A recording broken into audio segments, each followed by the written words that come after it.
से आए हो? फैसलाबाद केड़ी जगह तो? मिले चौक चंडीगढ़। मिले चौक फैसलाबाद गली नंबर 2 चंडीगढ़।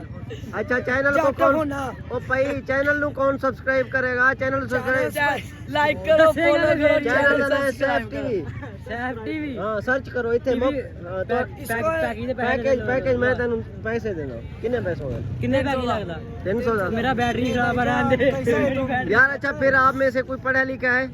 कौन है? सैफ द स्पेलिंग की है सैफ दे एस ई नहीं एस ए आई एफ। हाँ आगे टी वी गुड हो गया। ये तुम ना क्या आज क्या नाम है? ये हमारे सैफ टीवी। मैं बोलूँगा सैफ आप बोलोगे टीवी। सैफ टीवी बस सही करना। ओके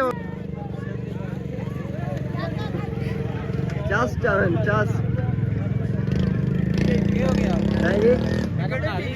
तुसे भी पंजाबी हो तुसे भी चैनल नु सब्सक्राइब करना है पता है?